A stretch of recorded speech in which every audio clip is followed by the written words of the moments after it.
National testing agency द्वारा आयोजित की जाने वाली नीट यूजी यानी राष्ट्रीय पात्रता प्रवेश परीक्षा पूर्व स्नातक 2024 के हाल ही में आए परिणामों पर देश में बवाल मचा हुआ है। देश के अलग अलग हिस्सों में छात्र प्रदर्शन कर परीक्षा को स्थगित करने की मांग कर रहे हैं। इसी के चलते शनिवार को प्रधानमंत्री नरेंद्र मोदी के संसदीय क्षेत्र वाराणसी में तैयारी करने वाले छात्रों का गुस्सा फूट पड़ा। विभिन्न कोचिंग संस्थानों के हजारों छात्रों ने बीएचयू सिंह द्वार पर पहुंचकर विरोध प्रदर्शन करते हुए नजर आए। छात्रों का कहना है कि नीट यूजी परीक्षा को निरस्त किया जाए। इसको लेकर छात्रों ने करीब 1 घंटे तक जमकर नारेबाजी की, जिसके बाद पुलिस प्रशासन ने उन्हें समझा बुझाकर किसी तरह वापस भेजा। फिलहाल आपको बता दें कि नीट यूजी परीक्षा 2024 में इस वर्ष करीब 24 लाख छात्रों ने हिस्सा लिया था। इसका परिणाम बीती 4 जून को आया था। इनमें से करीब 13 लाख छात्र पास हुए थे। वहीं इतिहास में ऐसा पहली बार हुआ जब एक साथ 67 छात्रों को रैंक 1 हासिल हुई। वहीं एक ही सेंटर से 8 छात्रों को 720 में से 720 नंबर हासिल हुए।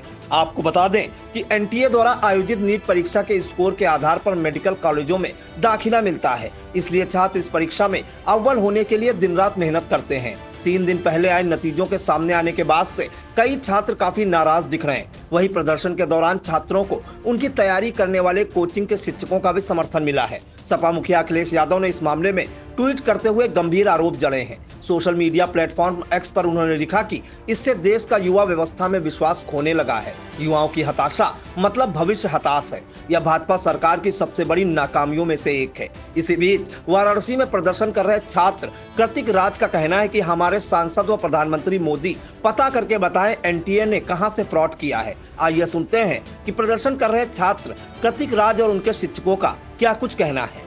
एनटीए का जो रिजल्ट आया है नीट का, आज तक इस तरीके का रिजल्ट कभी नहीं आया।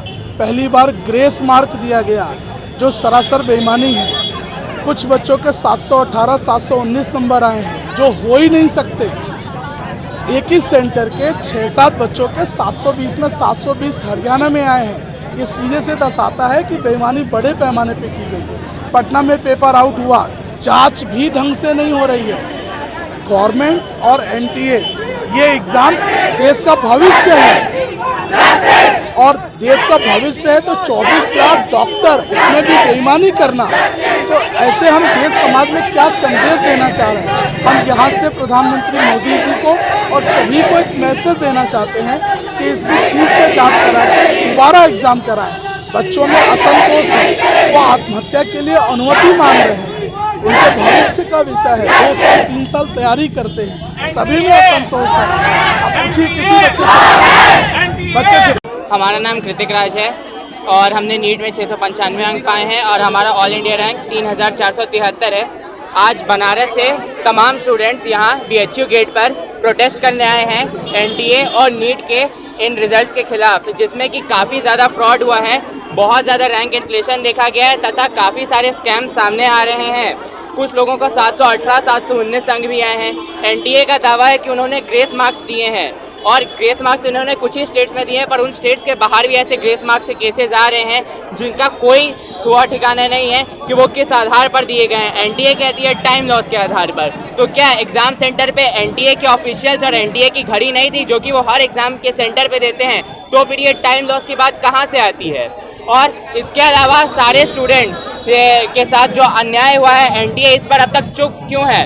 काफ़ी राज्यों में पेपर लीक की बात सामने आई थी और एनटीए लगातार इसे नकार रही है। बिहार के पटना व नालंदा में पुलिस ने काफ़ी लोगों को इस बारे में पकड़ा भी है, एफआईआर दर्ज हुई है और स्टूडेंट्स ने खुद कबूल किया है कि पेपर लीक हुआ था, उन्हें पेपर रटवाया गया था और फिर भी एनटीए चुप है।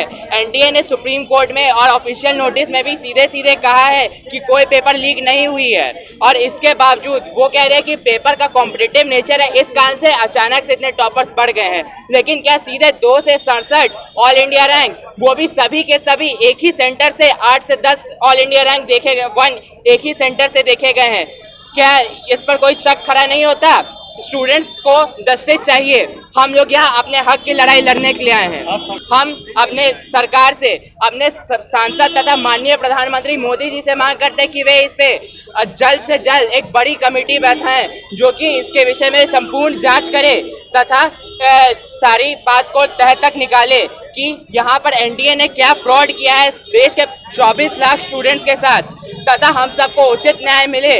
और ढंग से सारे आरोपियों पर जांच करने के बाद हमें एक रीनीट भी चाहिए, क्योंकि जो जितना भी अन्याय हुआ हम लोगों के साथ ये बहुत ही पेचीदा है तथा एक रीनीट ही उचित उपाय है जिसके माध्यम से हम सब वापस से खुद की काबिलियत को इस नीट परीक्षा में दिखा सकते हैं, क्योंकि जिस स्तर पर फ्रॉड हुआ है उसने पूरे देश को नीट परीक्षा में बहुत बुरी तरह से आघात किया है। हमारे मेडिकल सेक्टर पर यह एक बहुत बड़ा धब्बा है जो हमारे साथ इस बीच पिछले 2-3 महीनों में नीट की परीक्षा से हुआ है। नीट ने एनटीए ने सबसे पहले रजिस्ट्रेशन विंडो को खोला, पेपर लीक को नकारा और अब हम स्टूडेंट्स की आवाज को दबाने की कोशिश कर रही है। उन्होंने इलेक्शन के रिजल्ट के दिन नीट के रिजल्ट को निकाला जिससे हमारी बात को दबाया जा सके।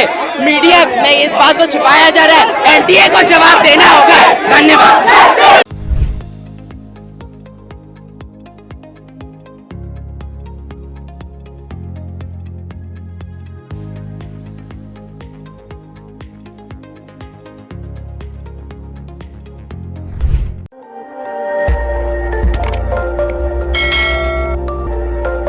खबर आपकी, नजर हमारी। देखते रहिए आई इंडिया।